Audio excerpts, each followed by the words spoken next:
Yeah, welcome back. So, as I announced, our goal is to discuss sequence intersection theory.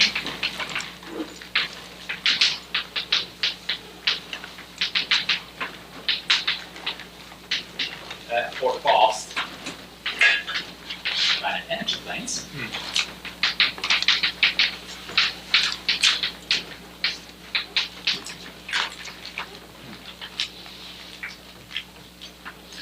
And let me first recall you a bit about the classical positivity of intersection.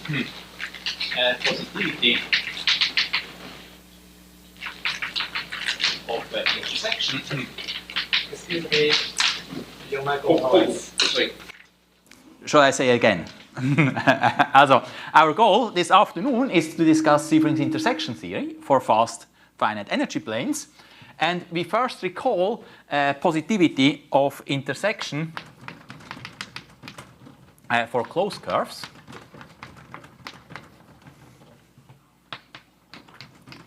So if we have mj, an almost complex manifold, just meaning that j from Tm to Tm is an almost complex structure, i.e. square is -1, minus identity. And if the manifold is almost complex, it has a canonical orientation. So let's assume it's 2n dimensional. I define orientation of on M as follows.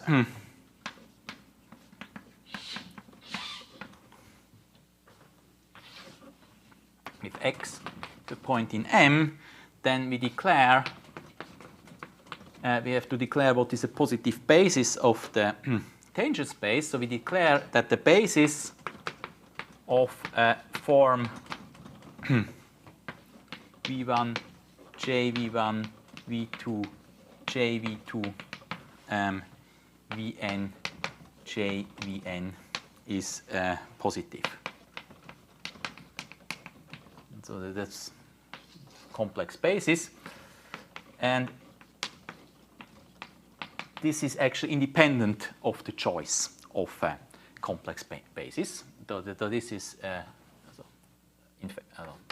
independent of choice of complex basis.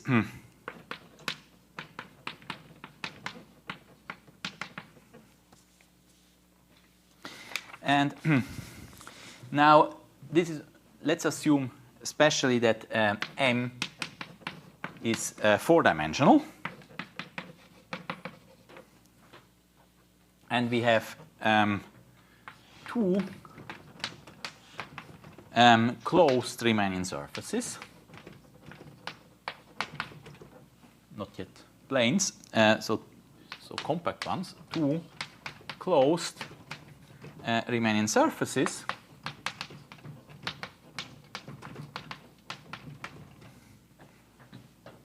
And we have U1 from sigma 1 to M and U2 from sigma 2 to M holomorphic, i.e. they interchange I with J.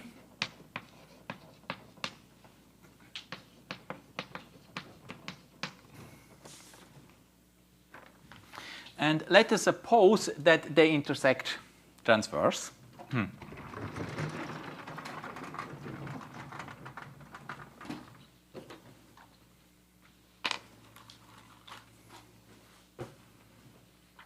So assume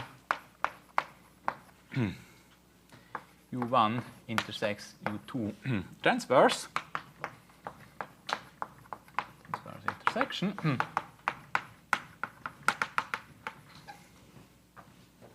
for all Z1, Z2 in sigma 1 times sigma 2 such that U1 Z1 equals U2 Z2, we have that the image of du1 Z1 plus the image of du2 Z2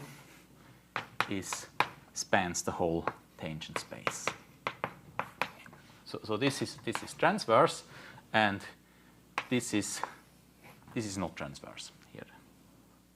They just span a subspace, not transverse.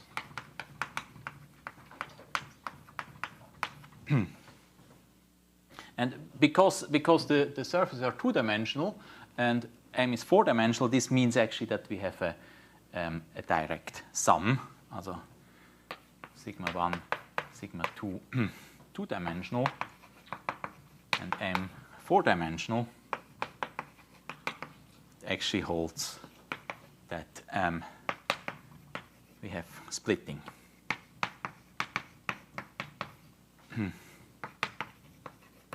So the intersection has to be 0.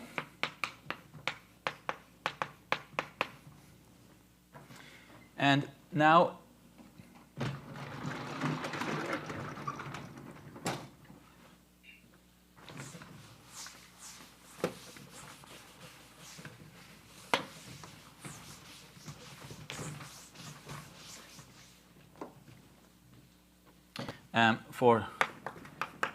let's compute their intersection index. So how does one compute intersection index? So we choose V1 I V1. This is a positive basis of the tangent space of sigma 1 at Z1, and we choose V2 I V2 a positive basis of T Z2 sigma 2. And now because U1 and U2 are holomorphic, so this implies that, so they just interchange I and J, so we have du1 Z1 I V1, this equals J du1 Z1 V1, and du2 Z2 I V2, this equals J du2 Z2 V2.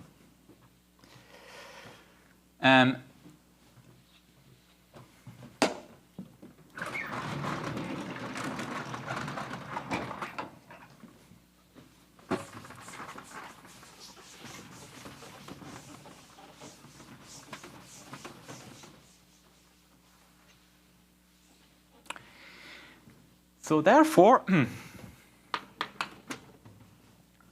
let's look at the image basis. So we have du1 Z1 V1, du1 Z1 I V1, du2 Z2 V2, du2 Z2 I V2. This equals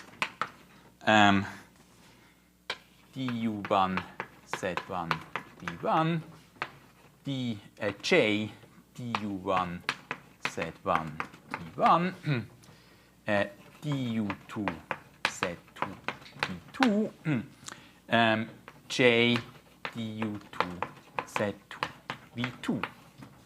So again, we have a positive basis. So we have again, by definition, what the positive basis is. And this means that the intersection index is 1. So in general, if they are just oriented but not necessarily holomorphic, and one has this here, one says you choose here a positive basis, here a positive basis, and you say the intersection index is 1 if it's positive here, or it's -1 if it's negative here. But if it's holomorphic, then it's always +1. So that implies that intersection index equals 1 for every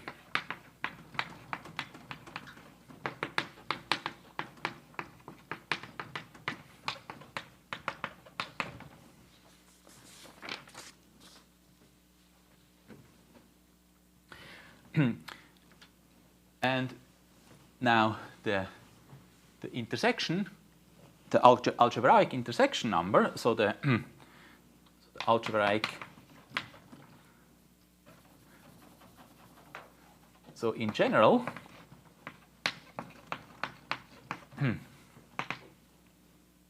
if U1, U2 are not necessarily holomorphic, but we have image of du1 z1 plus image of du2 z2 plus the image is the whole tangent space.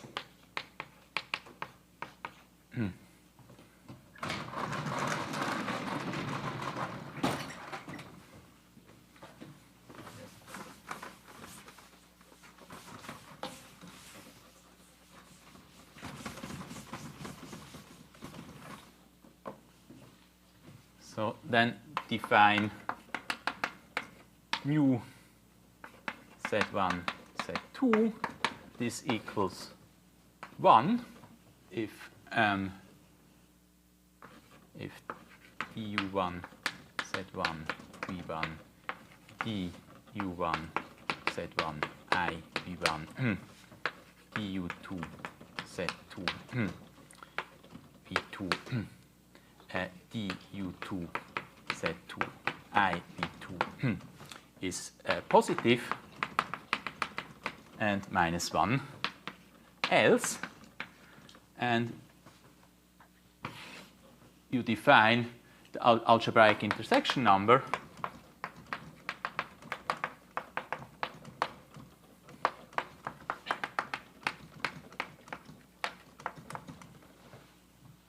as an intersection number of u1, u2.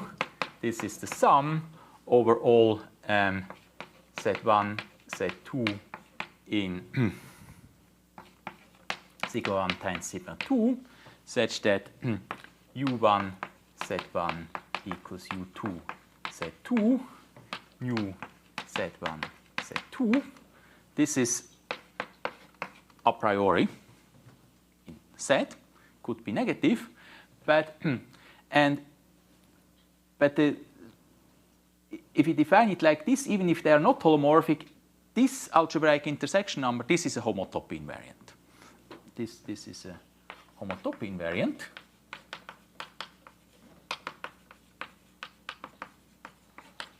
And when it's holomorphic, then we see this is always positive, always non-negative, and it's 0 if and only if they don't intersect. So you can just, if you know this intersection number, you can tell if they cannot intersect.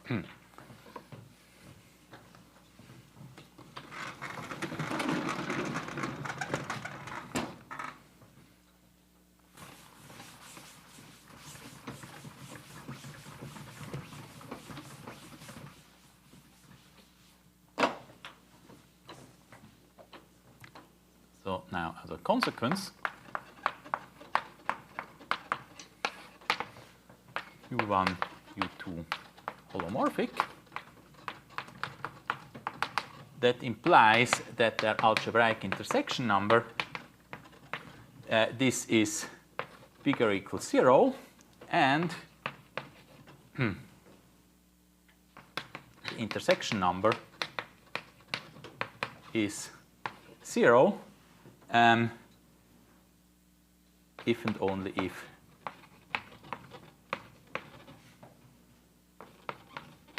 they don't intersect.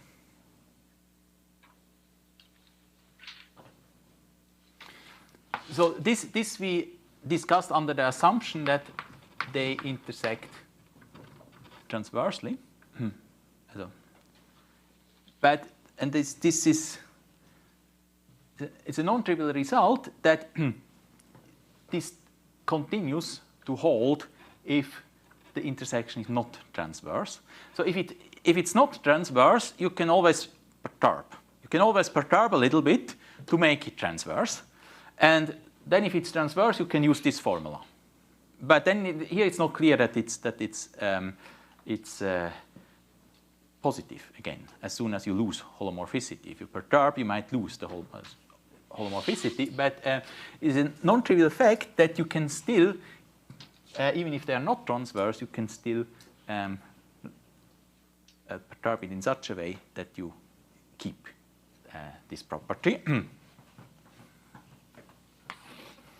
As a non-trivial fact,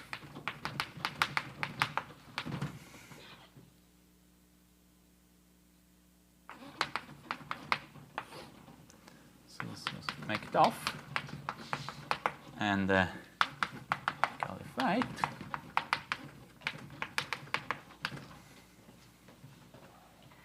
As a positivity of intersection continues to hold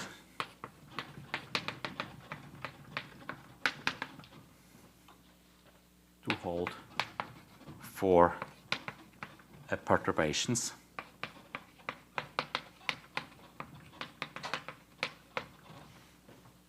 of non-transverse intersections.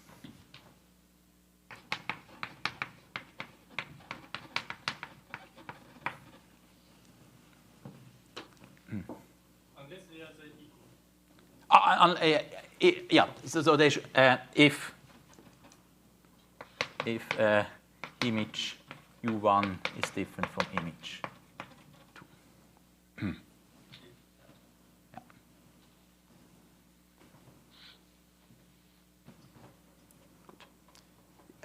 So this is classical intersection theory for closed holomorphic curves. But now we have planes, and they are not compact anymore.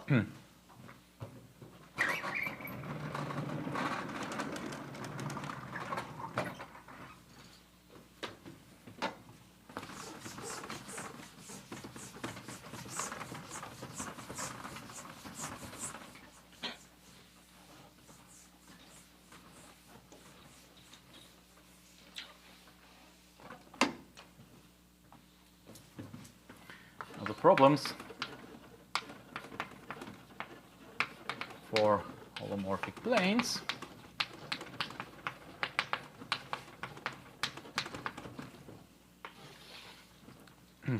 Also this non-compact, and you might vary intersections at infinity. This, and you don't know so well what happens here, and then homotopy invariance unclear.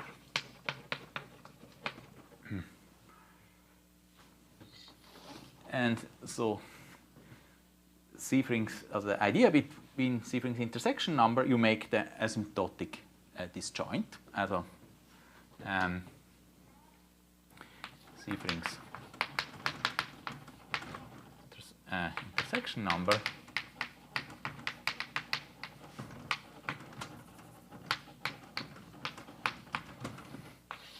idea make asymptotic disjoint. We have like this, but then instead of that, this, so you perturb.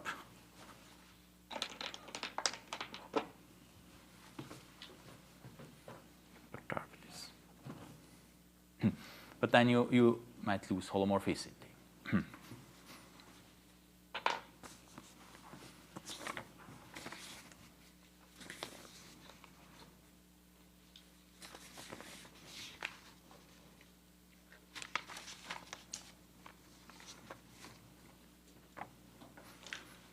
So how do we do this?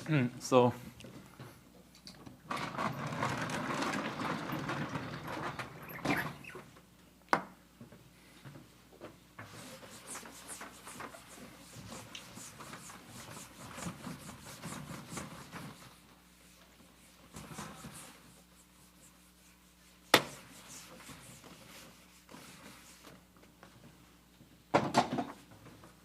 suppose you tilde UA from C to sigma times R. At the moment, it's just finite energy plane, but it will soon be fast. But at the moment, fast is not yet so important. Finite energy plane, and we have and gamma. Let's assume it's non-degenerate.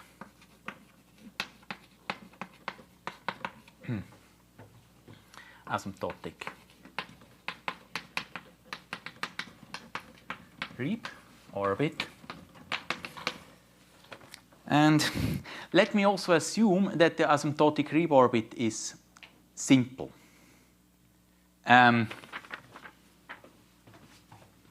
Assume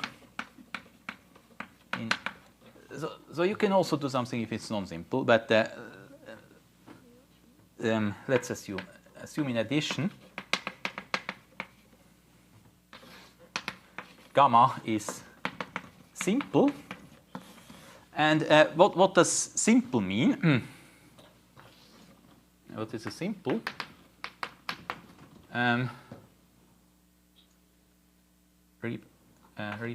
Periodic Reeb orbit.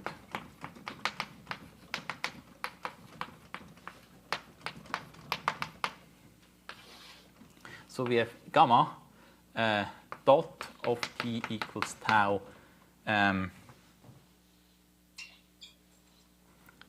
r gamma of t and t bigger 0, and let's assume that gamma is an embedding, so it never comes back. Since what could happen is if you have a periodic orbit, you can go several times around. You have also a periodic orbit. So let's assume it's not multiple covered. So and simple means gamma from S1 to sigma is embedding, i.e. Gamma is not multiply covered. It goes just once around, and not several times.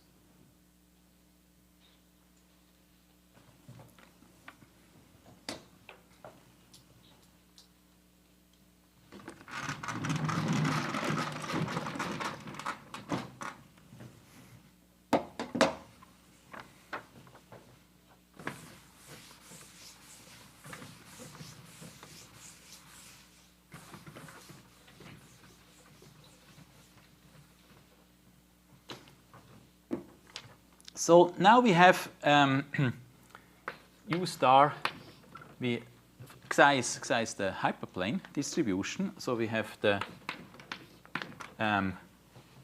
bundle, and we choose a trivialization of this bundle.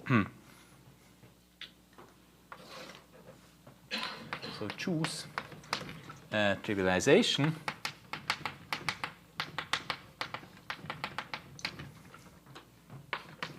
tau from U star Xi C to C times C.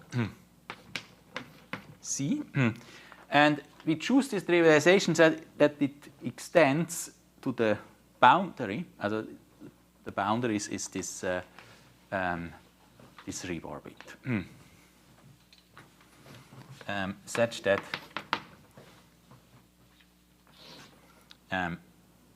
tau extends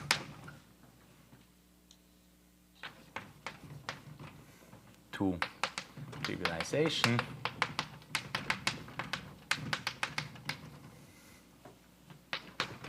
from star Xi S1 to S1 times C over S1. Now, using this trivialization, we define a non-vanishing section here. Right.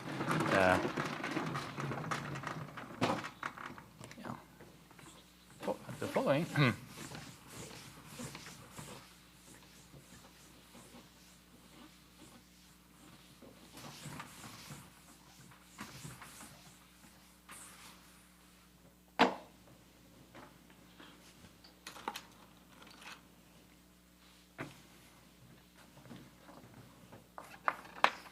Define non-vanishing section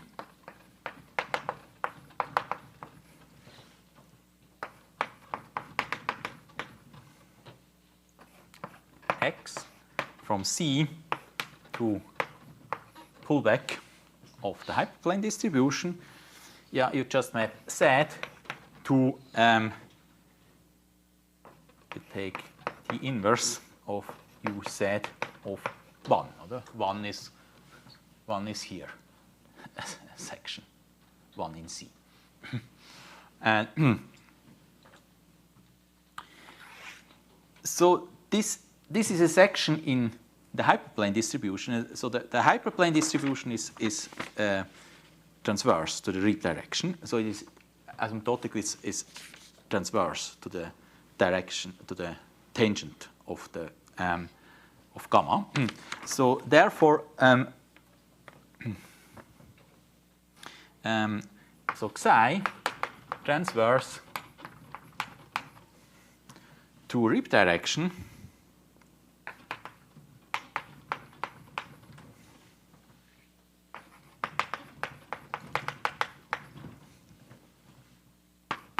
that means there exists epsilon 0 bigger 0 such that for all 0 less than epsilon less than equal epsilon 0 so all epsilon bigger than 0 and less than or equal epsilon 0 we have that the image if you apply this epsilon x, also exponential map at gamma, you apply epsilon x, then you don't intersect the image of the ring orbit. So we have here gamma, so the tangent is the rib direction, and we use this section which is always transverse to the tangent, and then we have here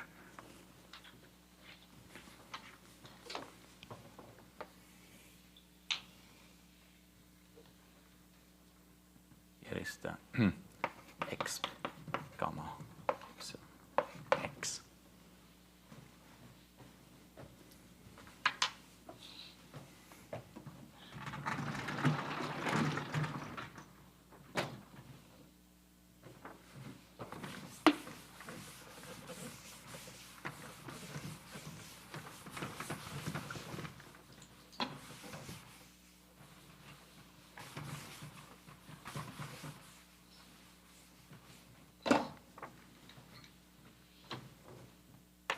r bigger 0. So choose. So what do we want? We want to perturb just asymptotically. So we choose cutoff function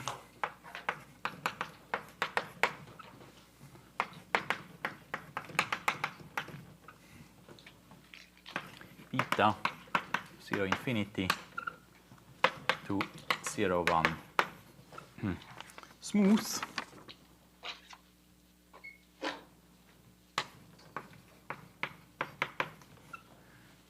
Such that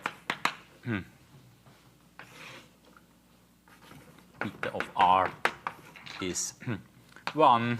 Let's say 1 is r is bigger or equal capital R plus 1, and it's 0 if r is less than or equal capital R. Something like this. Here is r and here is r plus 1.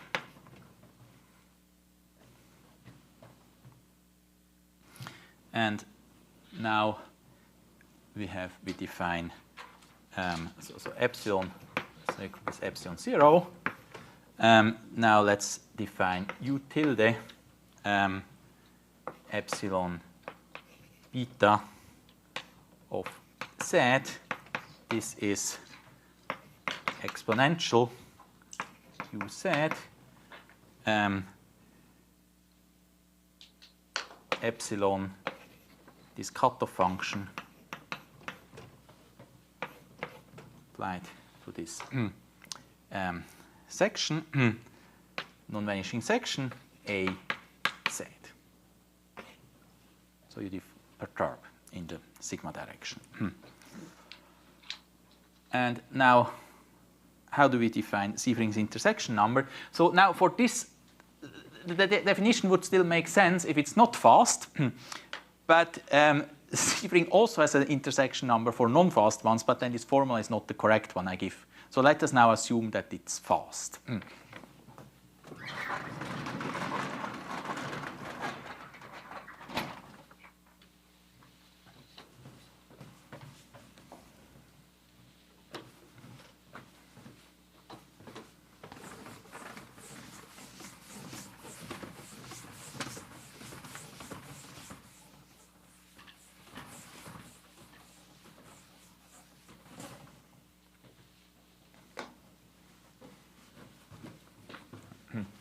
Assume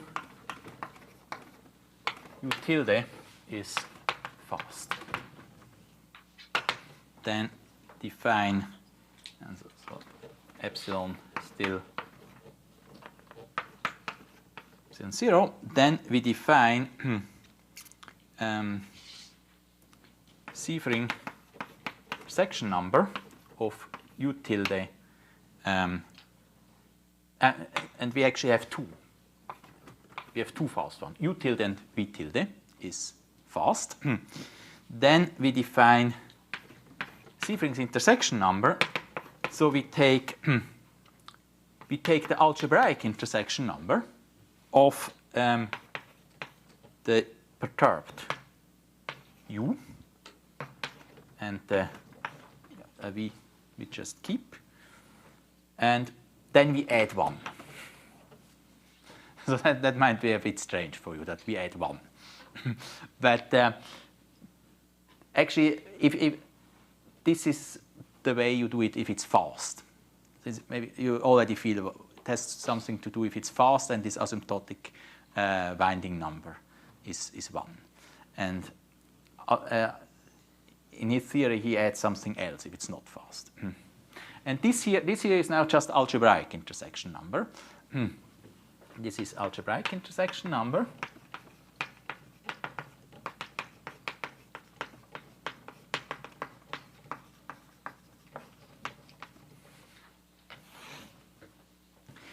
And because now we perturbed, this is a homotopy invariant. This is homotopy invariant.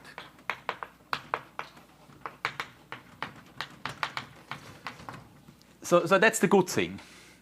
But what is not clear a priori is because now we perturbed, we lost holomorphicity. So this this here is not, this is not clear that this is non-negative. Yeah. So if that assumption is U tilde epsilon beta and V tilde are disjoint at small non-compact, that's the assumption. As they are asymptotically they are disjoint. Oh, okay. And so if they don't intersect transversely, you perturb a little bit to make them intersect transversely, and then count intersection points with signs. So, that perturbation is possible only when these two things are asymptotically disjoint. Yeah, you're right. Otherwise you. The same asymptotic. U tilde, V tilde have the same asymptotic. Yeah. But now after the perturbation, they have different. So they can only intersect in compact. Okay. So that is the assumption. That's why we had to perturb. Okay. So we had to perturb. They only intersect in compact set, and then we take this algebraic intersection number. But now because we perturbed, we don't know if this is positive. This could be negative. And okay, we make it a bit more positive by adding 1. but it's not clear that it's sufficient.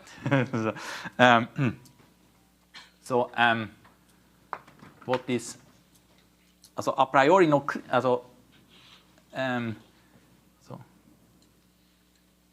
because U tilde epsilon beta is not holomorphic, this algebraic intersection number is could be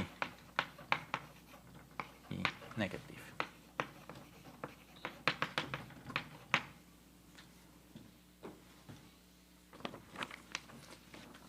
And so homotopy, because now we have different asymptotics.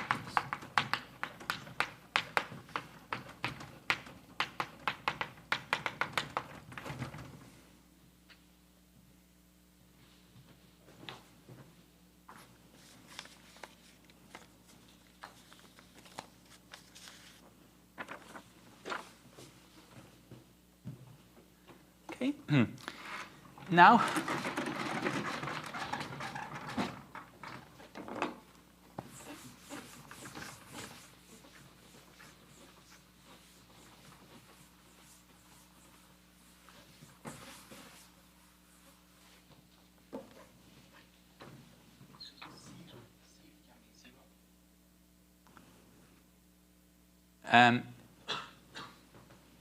C.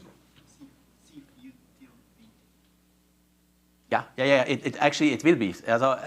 We will mainly be interested if it's 0. But a priori, first it's not clear what it is.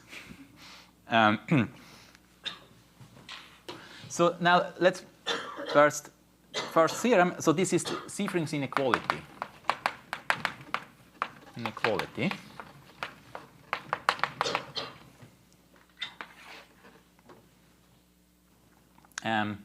The theorem, Siefring. So suppose that U tilde, V tilde are fast finite energy planes.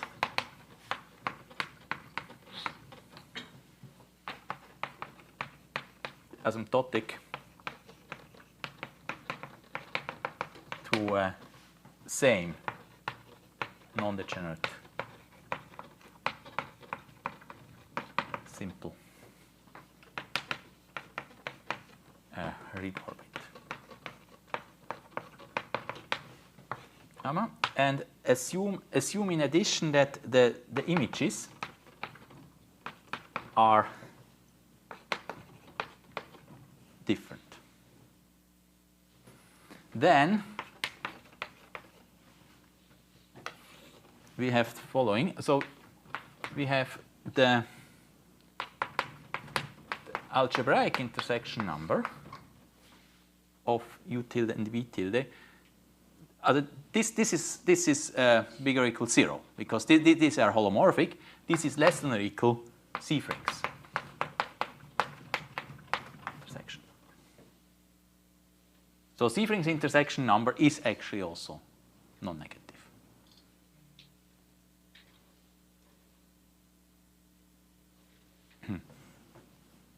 So this first one, this is just by positivity of intersection. These are holomorphic, but this is the interesting part. So a priori, this intersection number can be infinite. Yeah, but it will actually be finite. It's actually finite, and yeah, but also this. Okay, that this is finite. This is clear, and from this it follows also that this is finite. Yeah. The definition is just sum of all the. Yeah, right. Because yes. Yeah, also it's also interesting for this. And this is so what Siefering understood very well is this asymptotic behavior.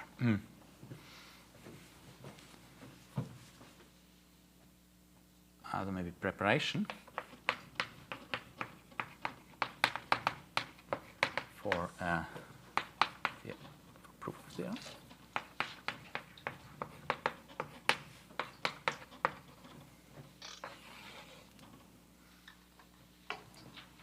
So recall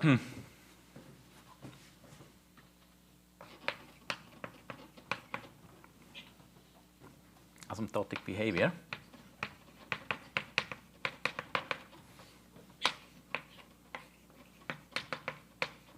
So we have so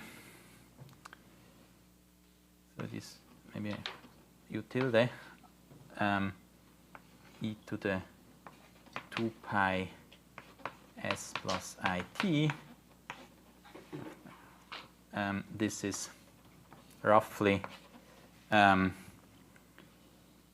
e to the s xi t tau s. Tau is the period of gamma, and eta is in the a negative eigenvalue in the spectrum of asymptotic operator.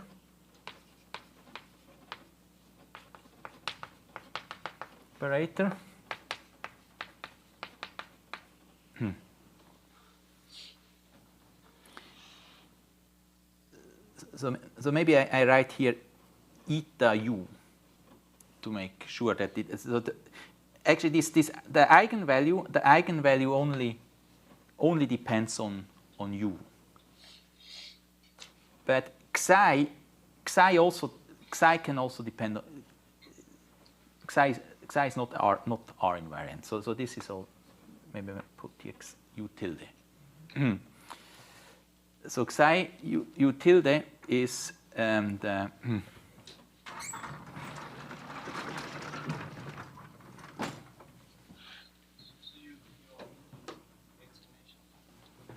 yeah, right. Here I'm a bit sloppy. I'm already sloppy here because I'm a bit more sloppy, so I omit exponential map. But yeah, actually, this is exponential map, and then you have also some. You have to parameterize a bit, and this is just up to error, which is decaying exponentially faster. So maybe can I think of this gamma t plus? Yeah, right. So yes, because you have now this.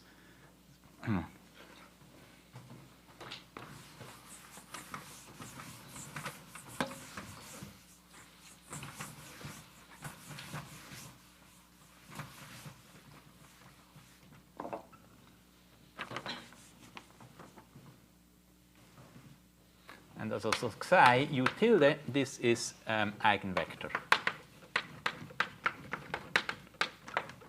A to eigenvalue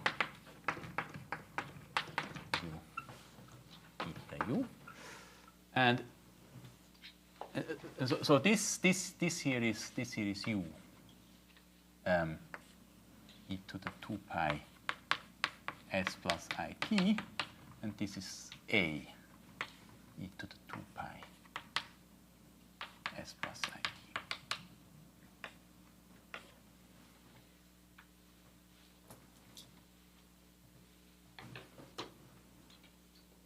And same is for v tilde. So v tilde is 2 pi s plus it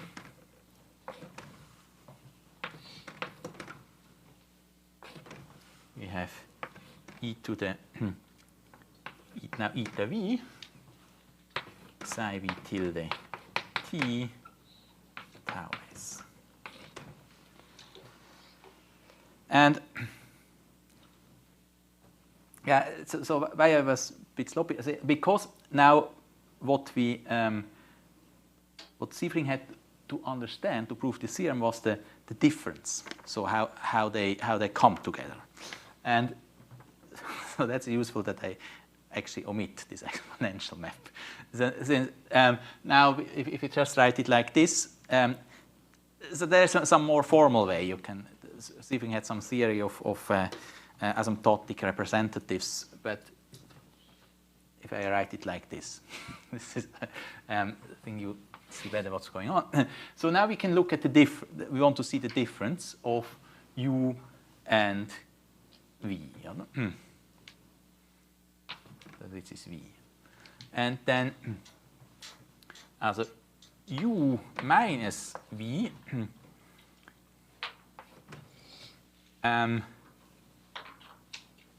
E to the 2 pi s plus it. This is roughly, here I forgot an s.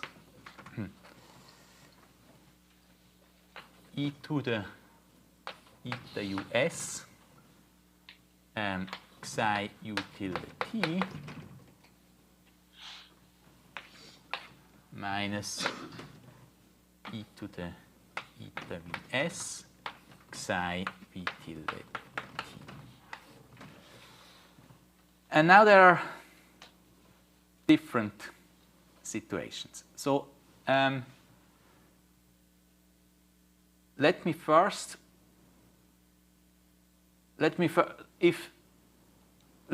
discuss the case where eta u and eta v are different. Also case 1, eta u is different from eta v.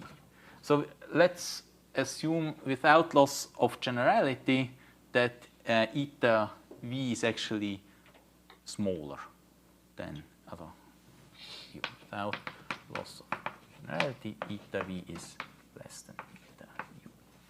Then, because this sign is not completely, this is just up to error, which decays exponentially even faster. So that means if eta v is less than eta u, this term decays exponentially faster than this one. So with this notation, just this term stays. So I can write this is actually equal to eta u s psi u tilde t up to exponentially faster exponential decaying error. This is even up to faster exponentially decaying.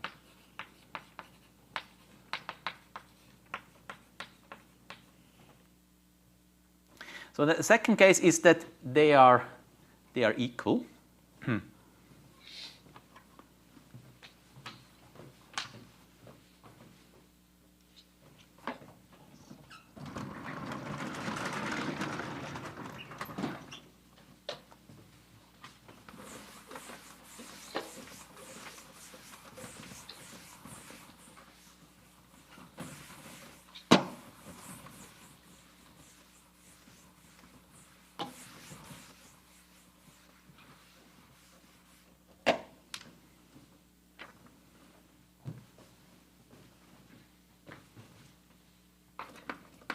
case 2,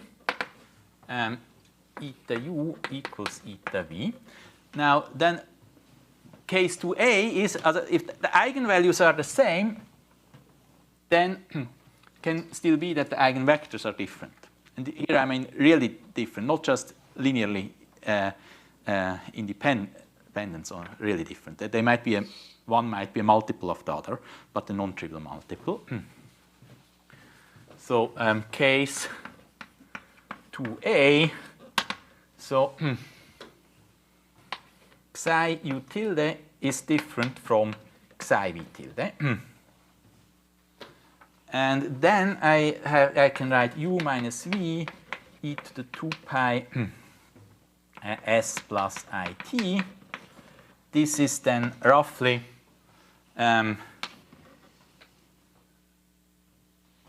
psi u tilde t minus psi v tilde t e to the, now it doesn't matter, eta u or eta v, whatever you want, eta s. And this is then another, is again an eigenvector of this eigenvalue.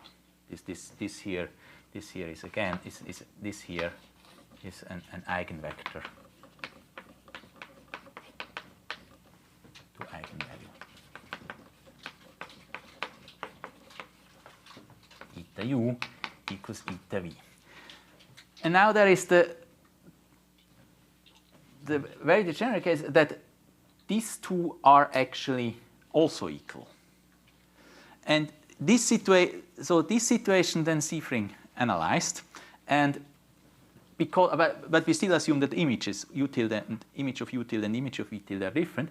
Then what he then proved is, then this becomes really dangerous, because then if they are equal, then this would be 0. But it means there is still some mistake I do, and in this case he analyzed the mistake, and the mistake is then again up to something which is even more exponentially decaying, still decays asymptotically like an eigenvalue,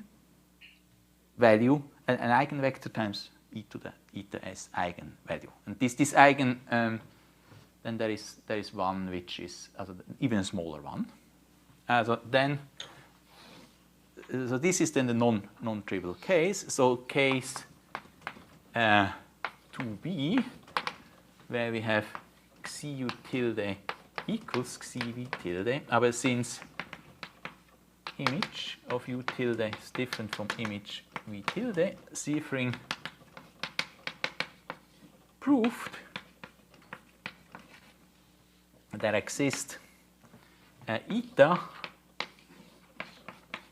an eigenvalue of the asymptotic eigenvector, eta less than u plus eta v, and psi eigenvector of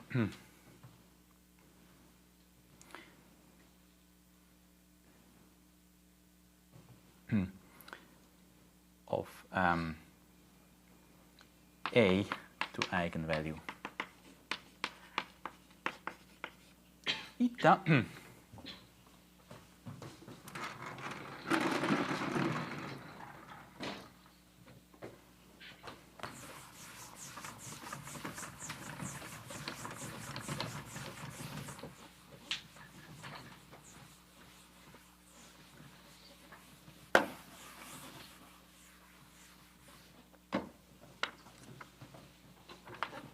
such that u minus v 2 pi s plus it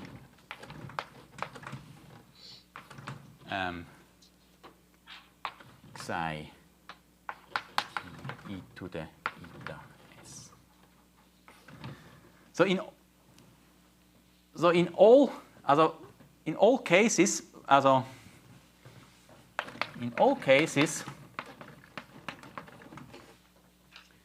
it holds, we have there exists, let's call this my E eta. This now depends on U tilde V tilde on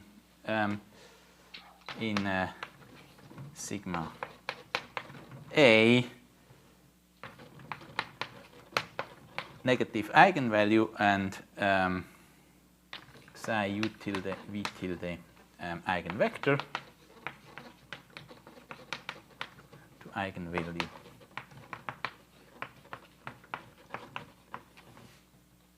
U tilde V tilde, so that we have U minus V e to the 2 pi s plus I t goes roughly like psi U tilde V tilde t e to the eta U tilde V tilde s.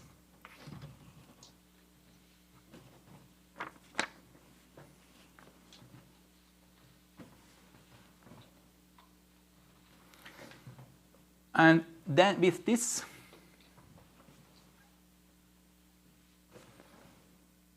now this here, this has again a winding number. And let me give this as an exercise in homotopy theory, or you can read it also in our book or in Siefring. So what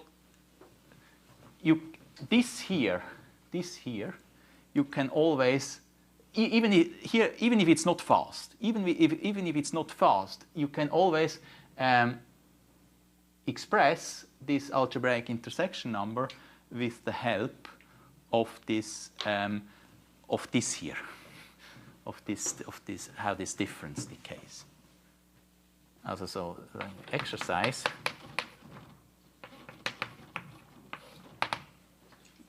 We just need that U tilde, V tilde are finite energy planes.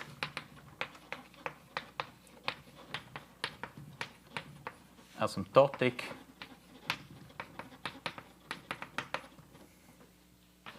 to same simple non-degenerate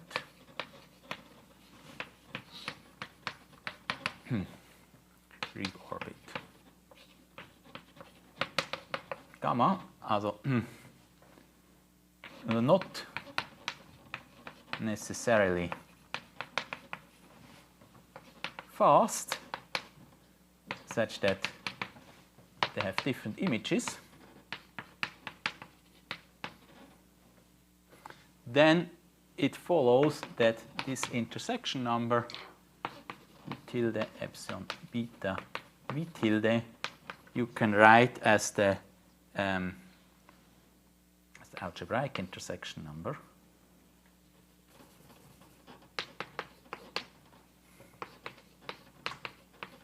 minus the winding number of this asymptotic of this eigenvalue for the difference.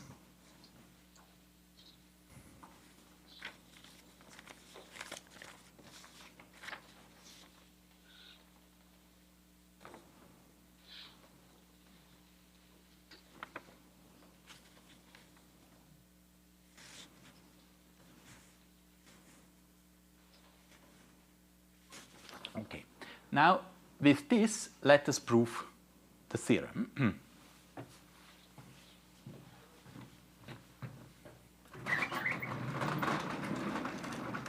And the proof of the theorem is actually quite nice because it shows a bit more than the theorem tells us. Then it actually shows that in most cases, the actually Siefring's intersection number and the algebraic intersection number, they coincide.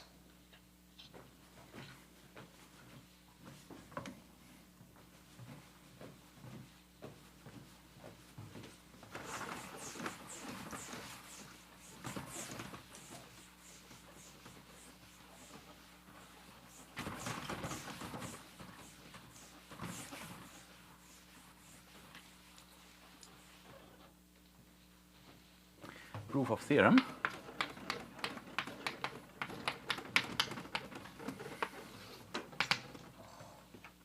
So now, also under same assumption, but now let's assume u tilde, v tilde are fast. And so we have eta u, eta v, their asymptotic eigenvalues. And fast, we can, also one way to define fast is to say that the winding numbers of these two is 1. Also fast, this implies that W eta u equals W eta v, this is 1.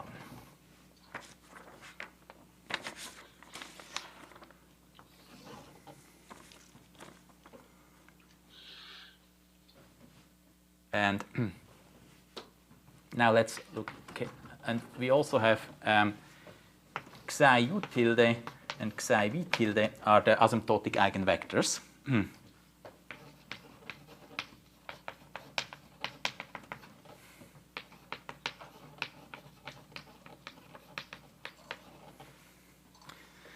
Now, the case 1, and this case is actually much more happens than case 2, that these two psi u tilde and psi v tilde are different. Then this eta u tilde v tilde, this is just the maximum of eta u and eta v. This is the maximum of eta u, eta v. And yeah, let's call this maybe star. Then it follows from star that its binding number is 1.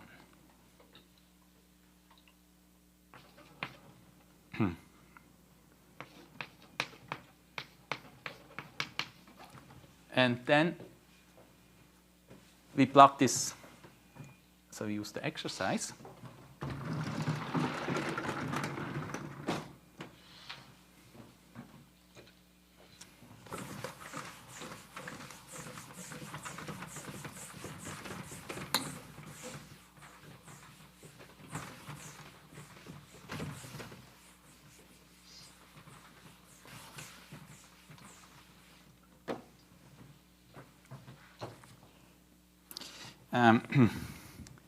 So it follows that, so Seefring of u tilde v tilde, this is the intersection number of u tilde epsilon beta v tilde plus 1. That's the definition. By definition. And now with the exercise, this is the algebraic intersection number u tilde v tilde minus v u tilde v tilde plus 1, but this is also 1, so we get actually in this case the two are equal.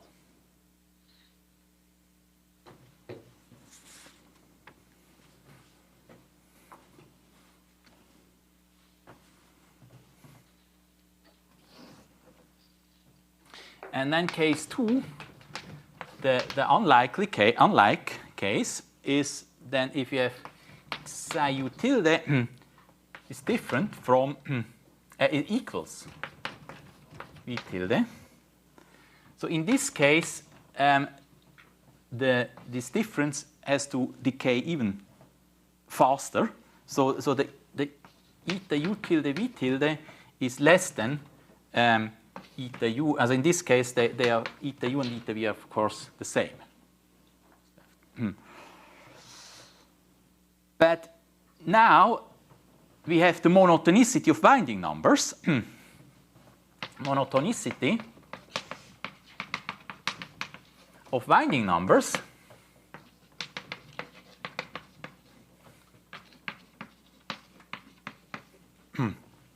this implies that v eta u tilde v tilde this is less than or equal winding of eta u, which was 1 because we are fast. And then we get inequality.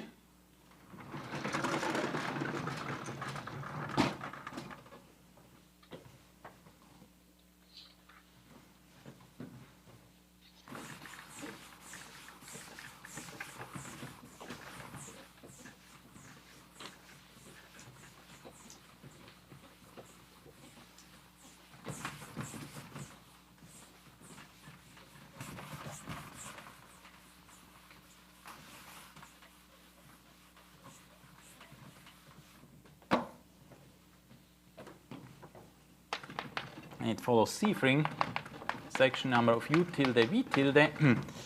This is, in this case, bigger. So here, we have, this is less than or equal, but we subtract, so it's bigger or equal. So it's bigger or equal intersection number of u tilde v tilde minus 1 plus 1, and this is section. And this proves the theorem. But it proves the theorem, but it proves it actually a bit more, because the proof shows that if these two are different, then Seefring's inequality is actually equality. As a proof revealed more, namely if say u tilde is different from cv tilde, then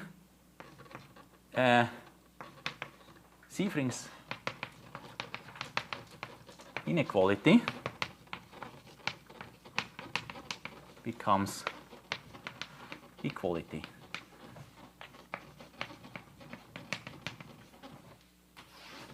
So we have in this case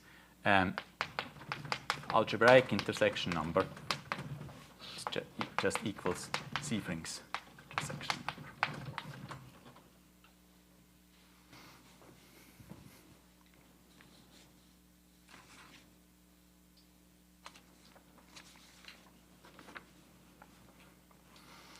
And this is actually quite funny, because we have the R action.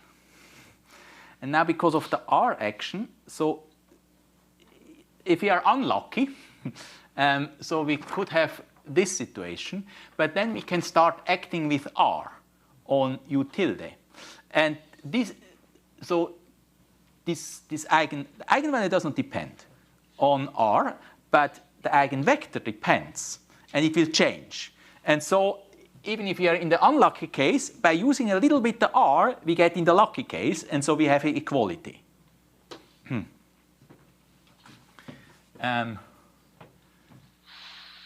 So recall R action. Namely, we have R star u a is just u a plus r, and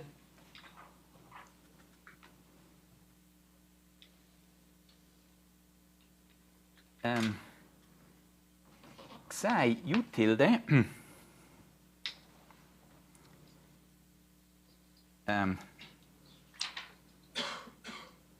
is different from psi r u tilde for r different from 1, then if we have this u tilde e to the 2 pi s plus it, this roughly equals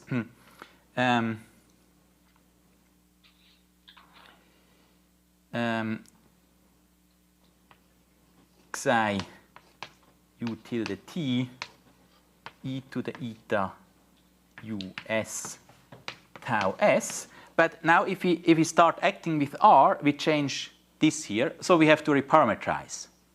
And from that, we get the following formula.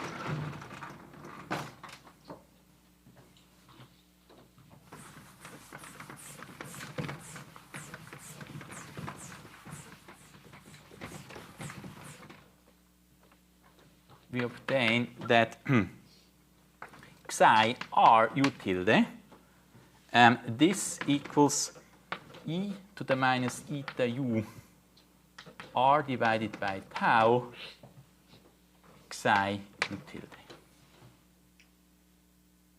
So we can always change it by these are all with a little bit r. We just change it. So that means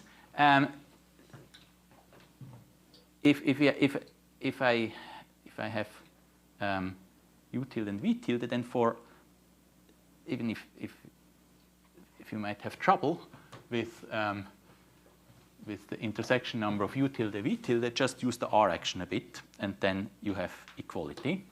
So a consequence is, also if u tilde v tilde are fast finite energy planes,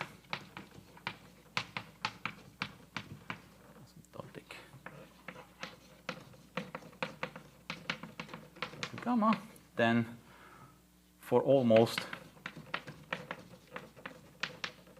all R, we have the algebraic intersection number of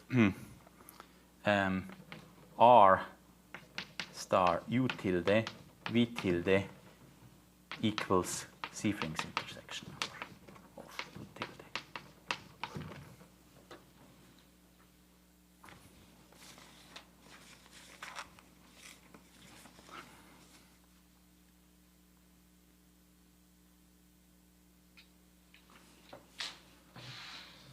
And a consequence of this is that actually Siefring's intersection number is symmetric.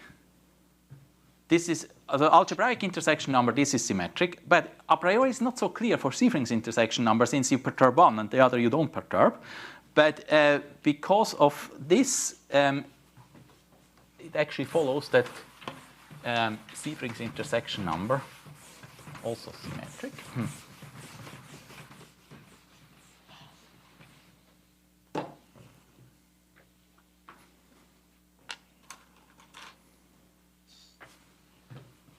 The consequence is Siefring's intersection number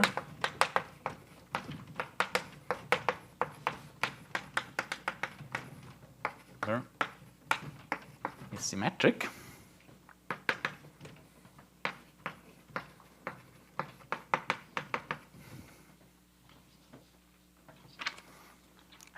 Namely,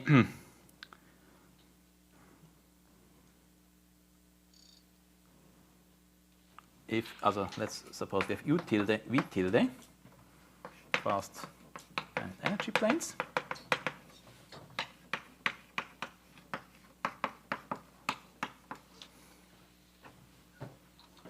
Then choose R in R such that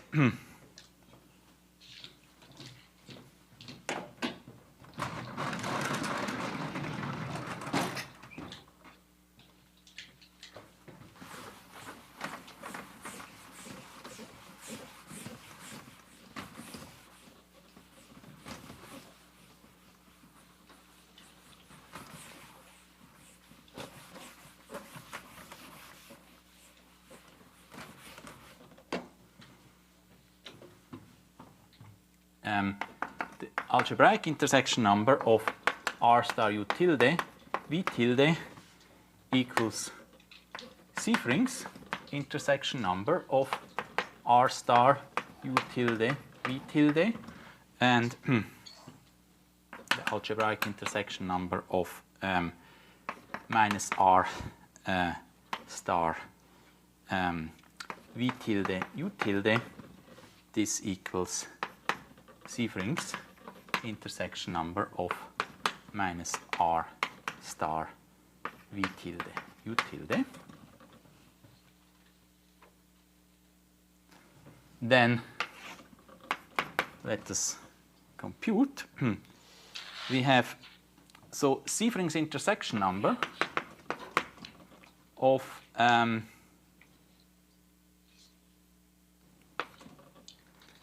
V tilde U tilde.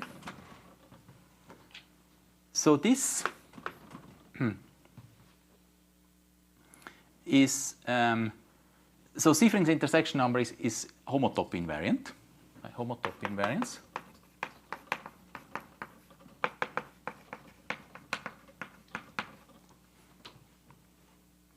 This is maybe probably I want U tilde V tilde. This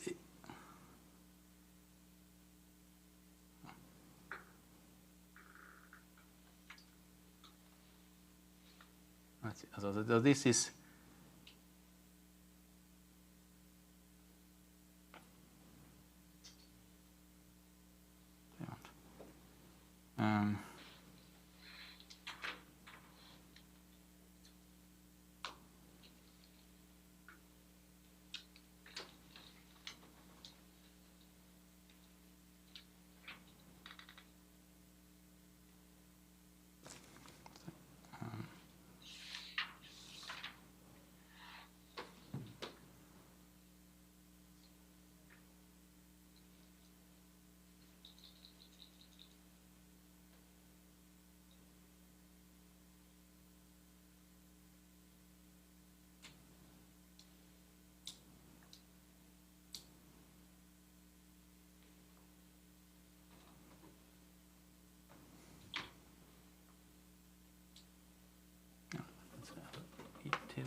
U tilde. By homotop invariance, this is the algebraic intersection number of V tilde R star U tilde. And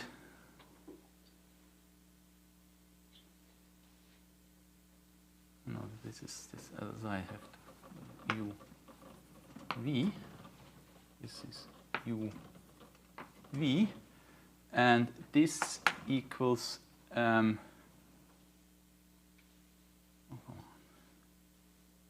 Oh, sorry. No, I should make R star U tilde V. That's by homotop invariance. Then this equals the so this equals the Sievering intersection number of R star U tilde V tilde. And no, sorry. This was Sievering.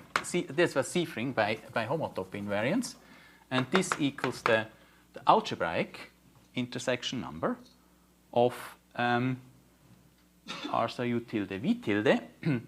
And now I can just shift everything by R, so this equals the algebraic intersection number of U tilde minus R star V tilde. And now the algebraic intersection number, this is symmetric. So this is a symmetry of algebraic intersection number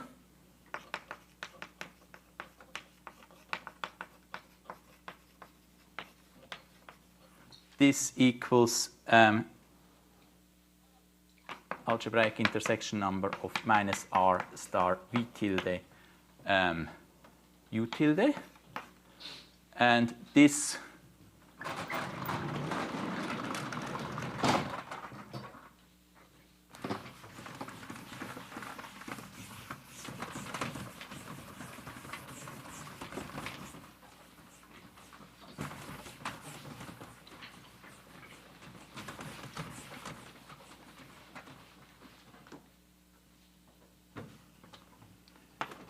equals Sievering intersection number of minus R star V tilde U tilde. And now I use again homotop invariance. So by homotop invariance,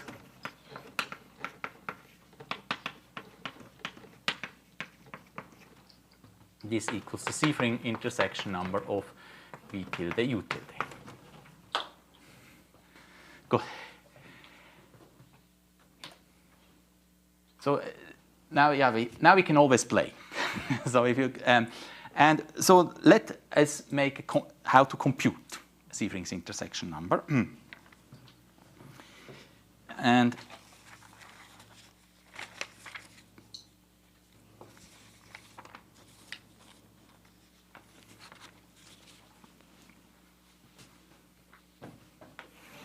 as a computation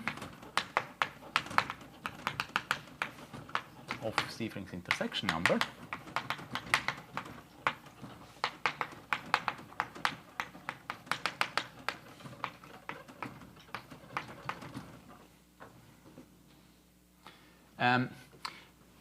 Here, actually, self. Let's compute the self intersection number because we can also look at intersection number of U tilde with U tilde. So that's so theorem tilde equals UA fast finite energy plane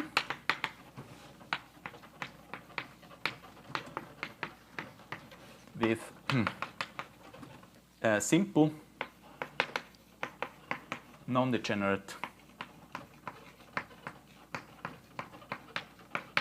asymptotic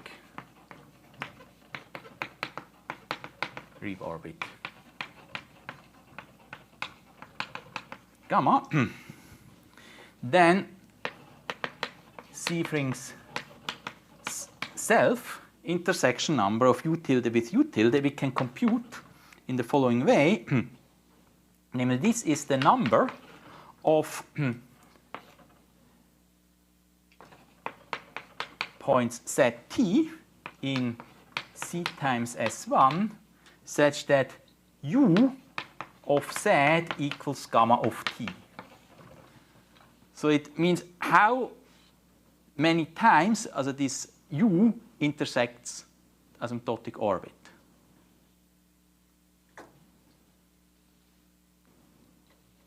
So this and later on, so you see already if it's zero, then this means it doesn't intersect asymptotic orbit. And if we are interested in global surface of section, we don't want it. We don't want that they intersect. So for global surface of section, the interesting point is when this is zero. But using this formula, you can compute. And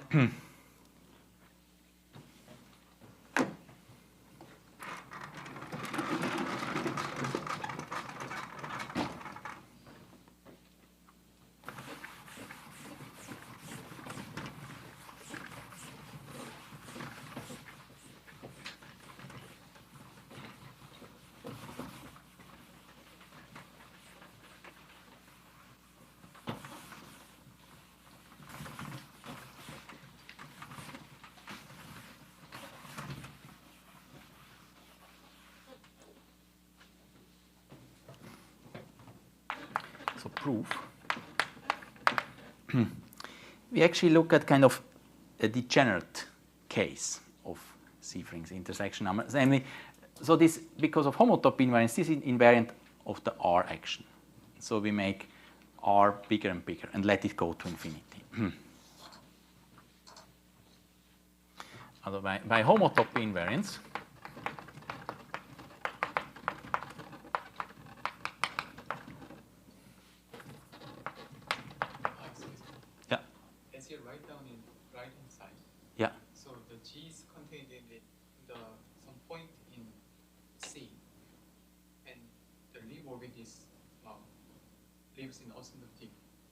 yes, but they still might have intersection points. Then you want to consider the gauge low in the point G. No, it has nothing to do with gauge. So you might have this U and gamma are maps. U is of course U is asymptotic. asymptotic of u also goes to gamma, but nevertheless, it might happen that u intersects gamma, some finite points. So we have so we have this. Make one dimension less. So here we have our gamma, and we have u, and u goes asymptotically to gamma, but u might go first like this, and then asymptotically it goes like this. So it intersects gamma sometimes.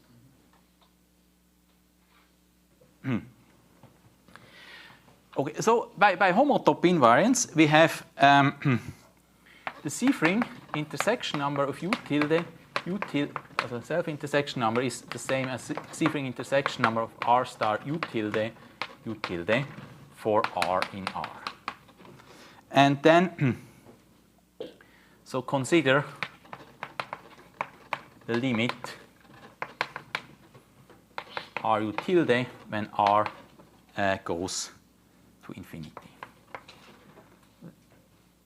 This is, we go a bit to the limit of this intersection number, but because it's to homotopy, we can also consider this limit. And this limit, this is it's not everywhere. So this converges to the orbit cylinder. So this is the orbit cylinder over gamma. So let's call the orbit cylinder gamma tilde. This is only defined on C0 to sigma times R. And what it does is, so we map E to the S plus IT. This map is mapped to gamma T tau S. So this is, so we have here gamma, and then you just extend trivially into the R direction. And this is J holomorphic. This is J holomorphic curve.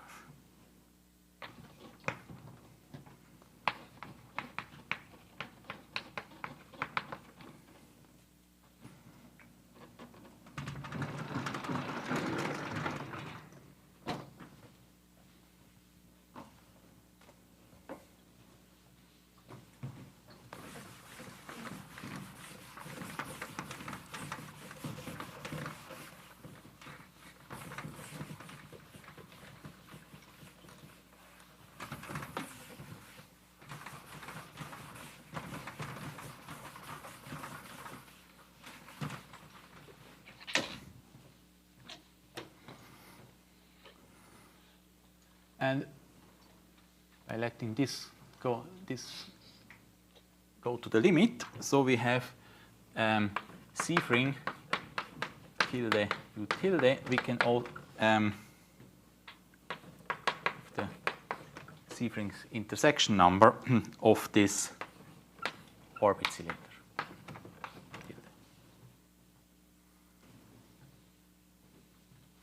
And so now we have just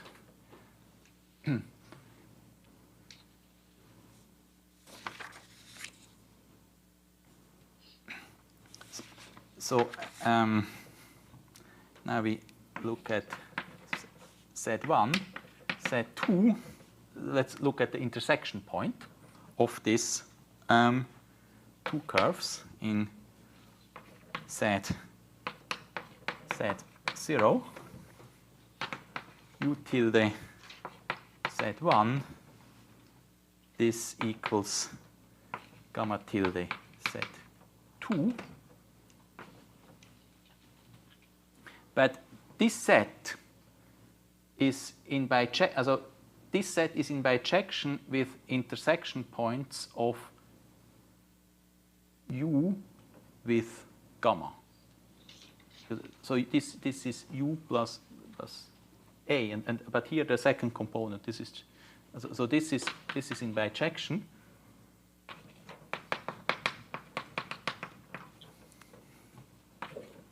To T C times S1 UZ equals gamma T.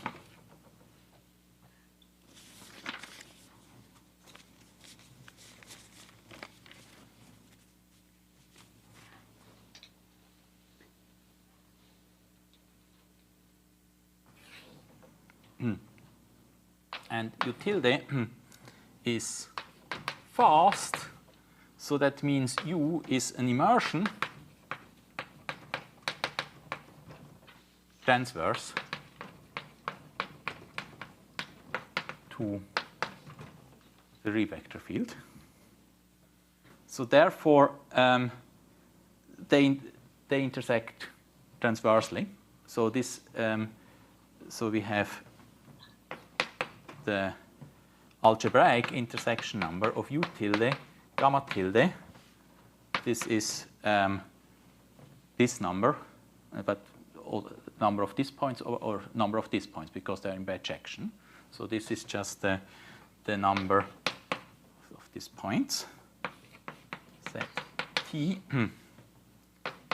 C times S1 U set is gamma T.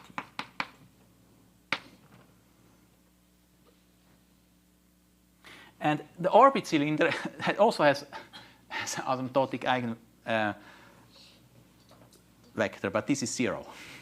And U tilde has non-zero 1. So they are different. So therefore, in this case, also algebraic intersection number equals Sievering intersection number.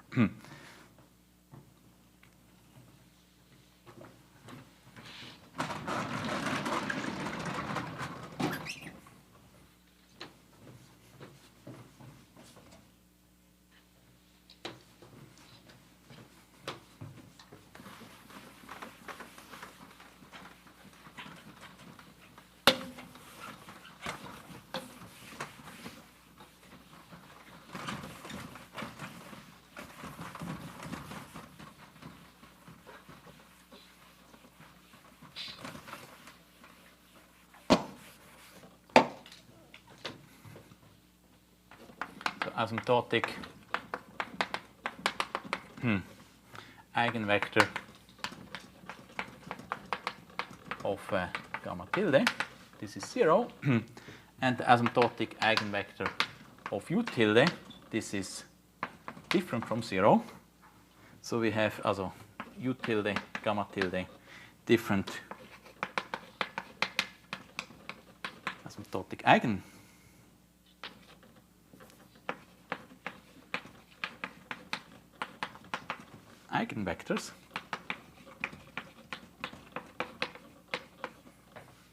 And in this situation, Sievering inequality is equality.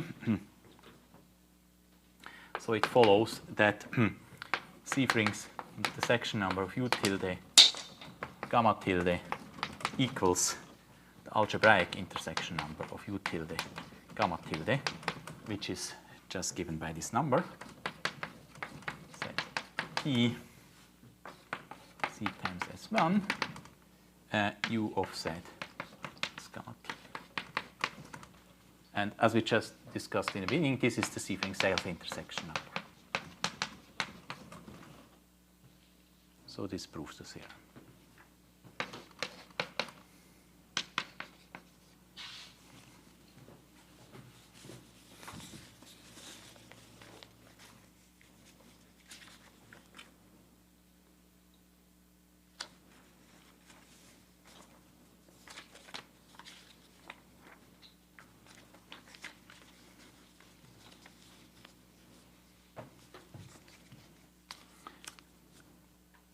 Now, so we said, also fast finite energy planes, they are U is already immersed.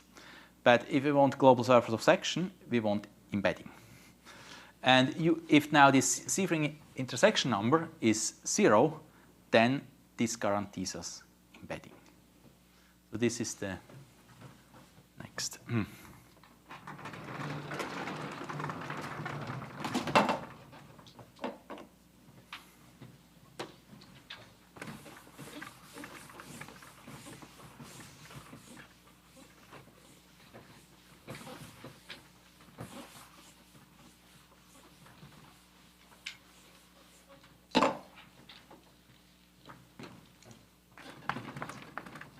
theorem.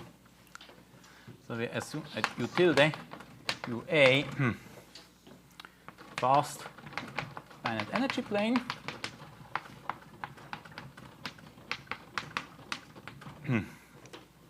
asymptotic to gamma, which is non-degenerate simple.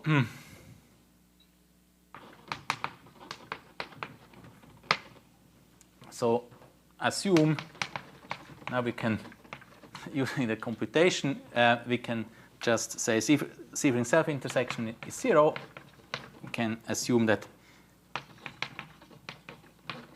U, the image of U and the image of gamma are disjoint, or the Seyfried self-intersection number is 0. Then U from C to sigma is embedding.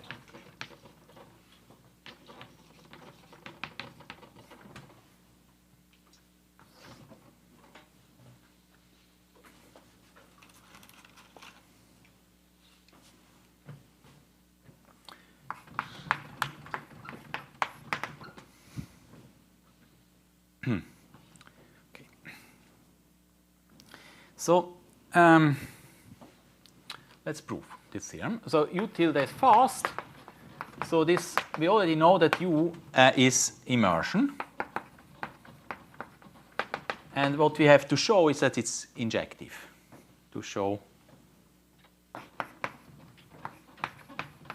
injectivity.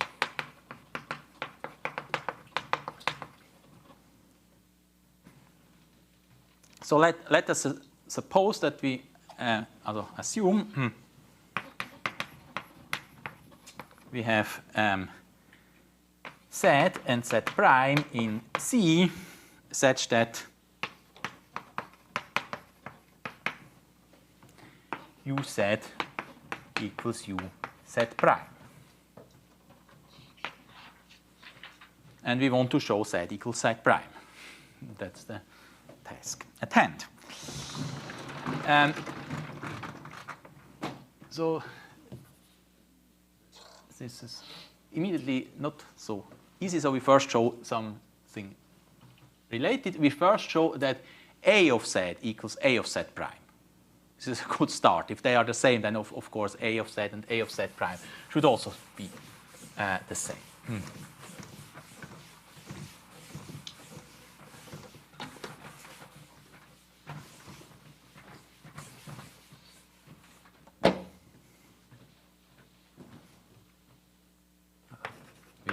First show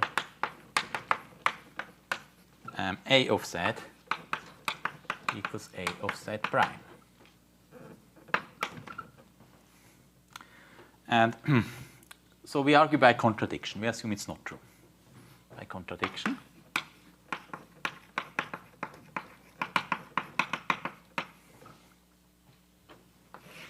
Assume A of Z is different from A of Z prime. Then C is A of Z prime minus A of Z. Then it follows that C star of U tilde Z,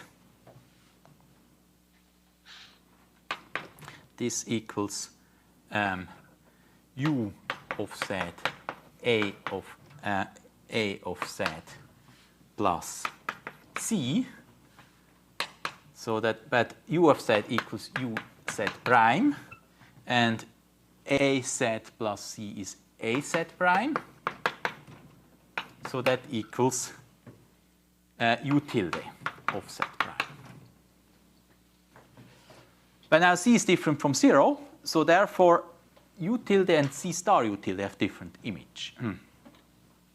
C is different from 0, so it implies that U tilde and C star U tilde have different image. Also image tilde is different from the image of C star U tilde. So it makes sense to look at their algebraic intersection number, i.e. also int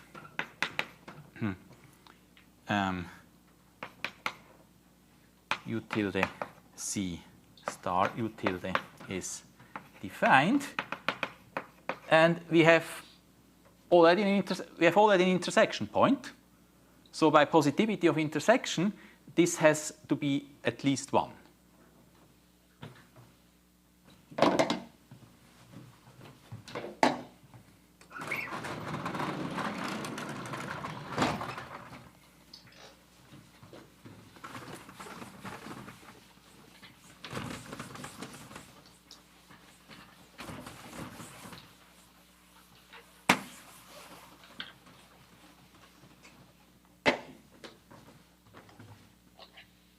So positivity of intersection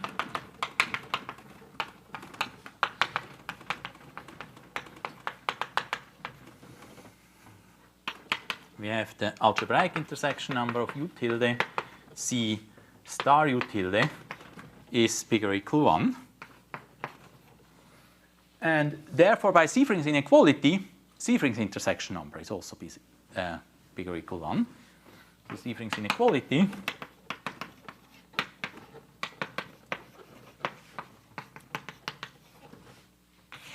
we have the Seyfried intersection number, C star U tilde. This is bigger or equal the algebraic intersection number. Yeah, this is bigger or equal 1. But this is homotopy invariant. So this is the Seyfried intersection number of U tilde, the self-intersection number. And as we have just shown, this is by the previous theorem, the number of intersection of set T in C times S1, so that U of Z equals gamma of T, and this is 0 by assumption of the theorem. By assumption.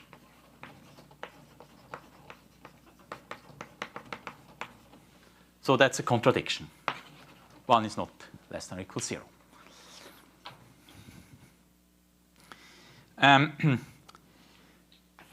So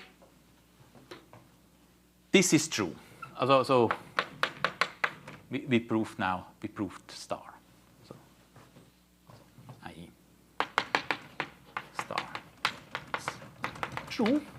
And if AZ is equals AZ prime, and we already assume that UZ equals UZ prime, actually U tilde of Z equals U tilde of Z prime.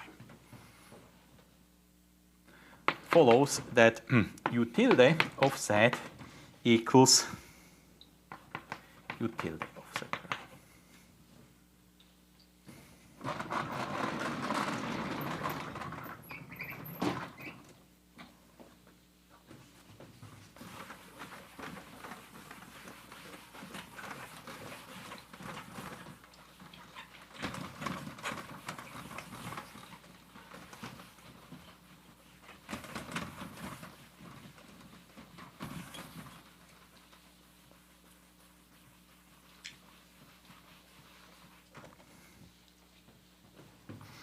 And now let me to review something from holomorphic curve theory. So maybe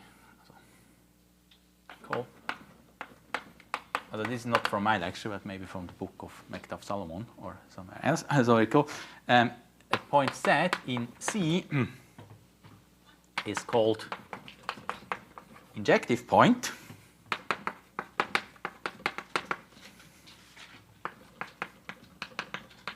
Of U tilde, if and only if U tilde inverse of U tilde Z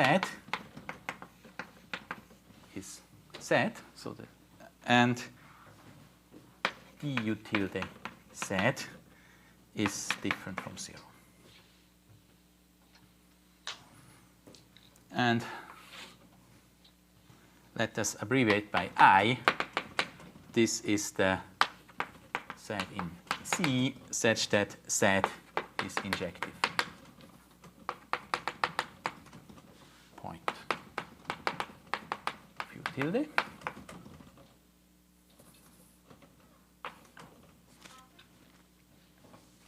And abbreviate singular points is the complement. So S is equals Z C, the complement, C without I, the non-injective points.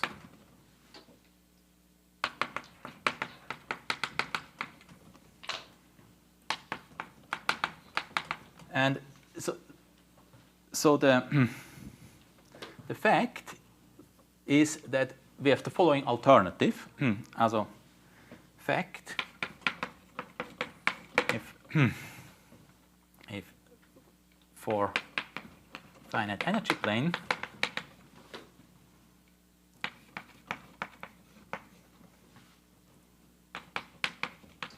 following alternative holds,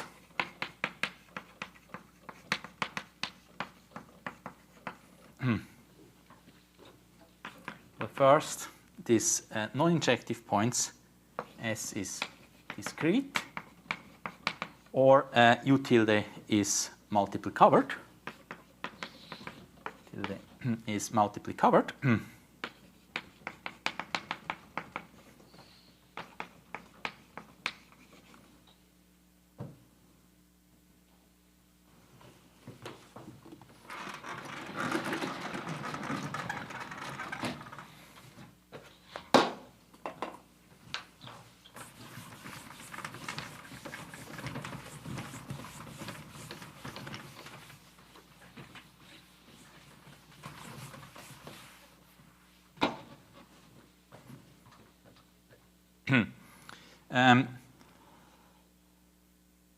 i.e.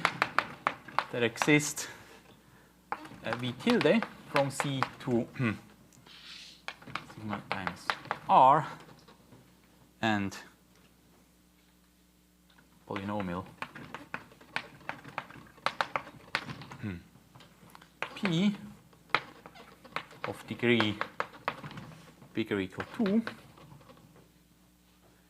such that U tilde equals V tilde times P.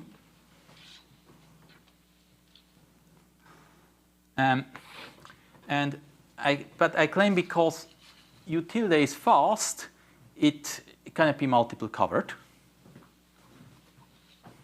Also claim U tilde fast implies U tilde not multiply covered.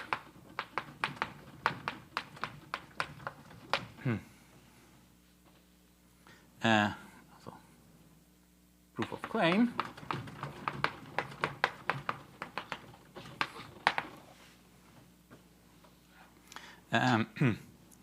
Also by contradiction.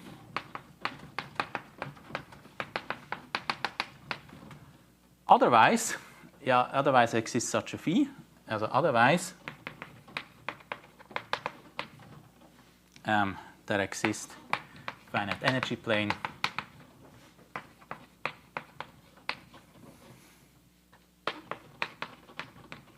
V tilde V and polynomial P of degree bigger or equal to such that U equals V P. But because the degree of P is bigger or equal to, it must have critical point. The degree P is bigger or equal to follows there exists critical point. So a set in C such that dp z equals 0.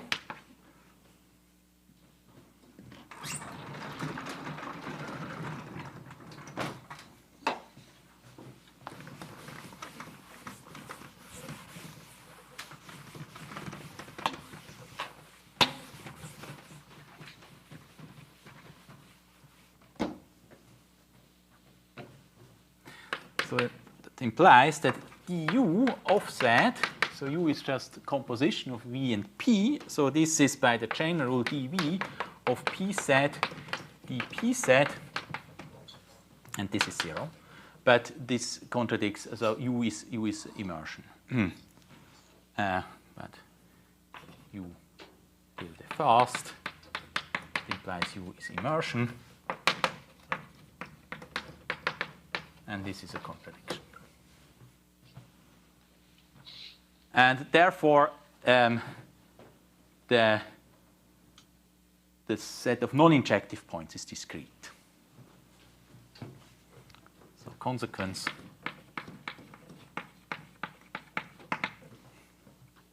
S is discrete.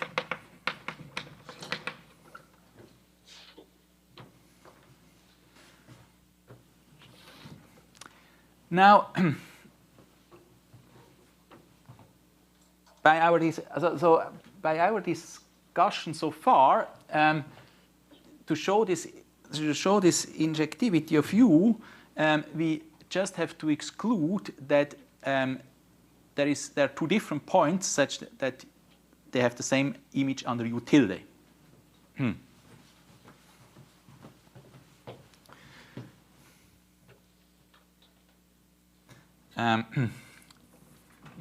Now, so to finish proof. So assume by contradiction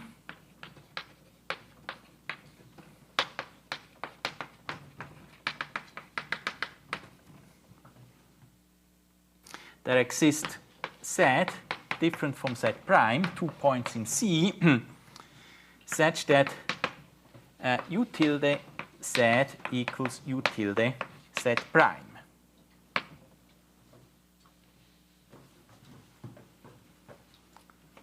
So they have. So then this is non-injective point. So that does not satisfy this.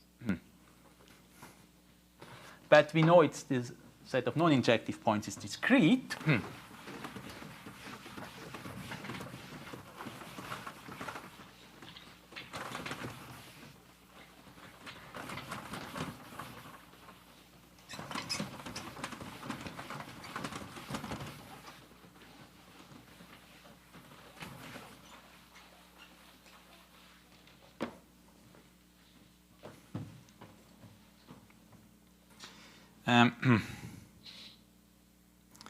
So S discrete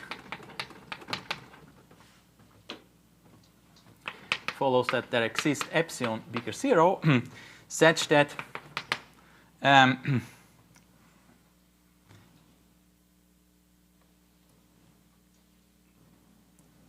the image of U tilde to the boundary, we consider a ball of epsilon of radius epsilon around Z, and restrict U tilde to the boundary of this ball. And this image intersected with the image of U tilde restricted to the boundary of epsilon ball around Z prime, they don't intersect.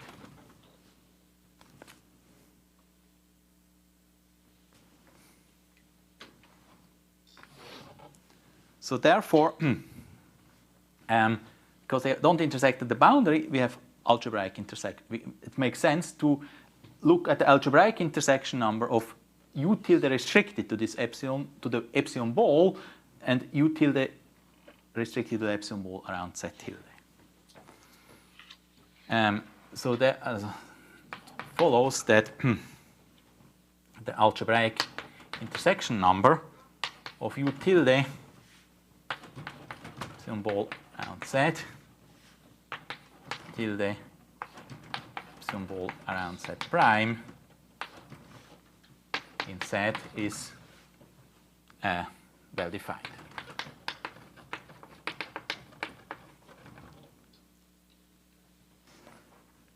but they have an intersection point, namely z prime.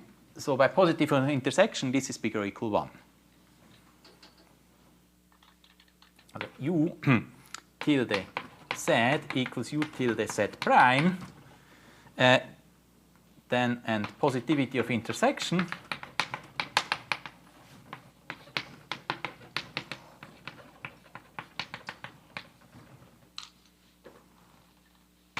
we have the algebraic intersection number of u tilde d epsilon z with u tilde restricted to the epsilon ball z prime.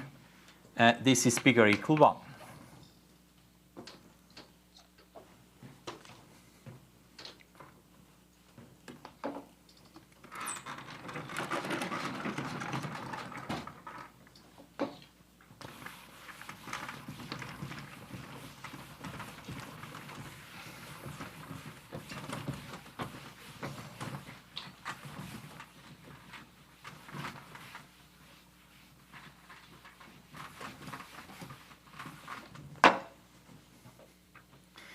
Now,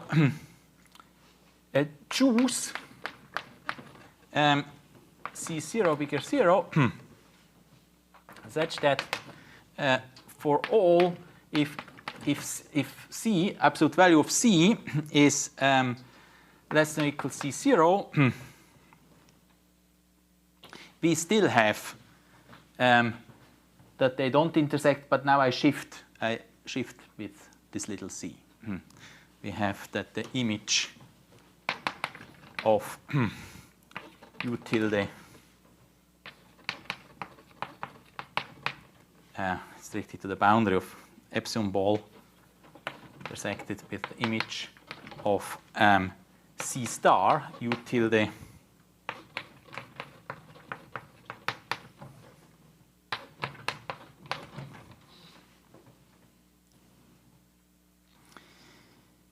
and by homotopy invariance of this algebraic intersection number, this still continues to hold if I shift here with C prime. So homotopy invariance of algebraic intersection number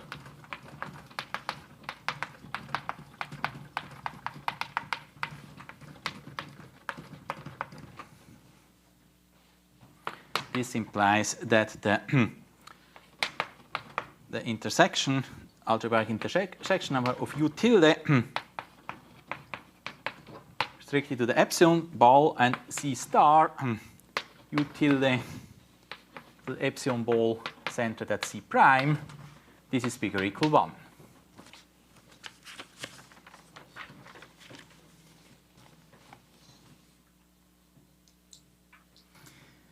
And now by positivity of intersection, if we consider them on the whole, then it can only get bigger.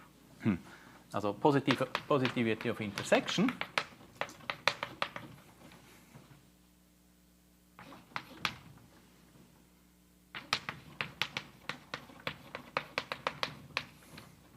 this implies that the intersection, algebraic intersection number of u tilde C star u tilde is bigger or equal 1 for if C is less than or equal C0. And again, this implies that the Sievering self-intersection number is bigger or equal 1, which contradicts the assumption.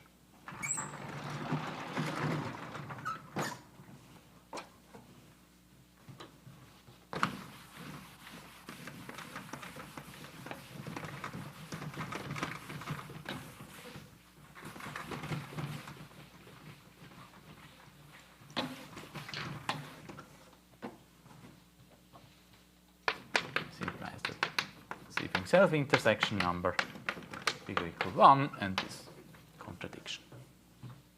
This proves the theorem.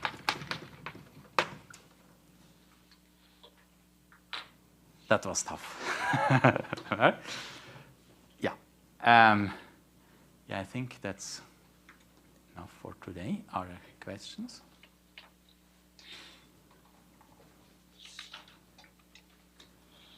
So then tomorrow we start again at 10, and then I will soon start with restricted three-body problem. So do you have enough time? Yeah. That should be. Yeah. Otherwise, maybe. Mm-hmm. I think we can. Yeah, that's okay. Mm-hmm.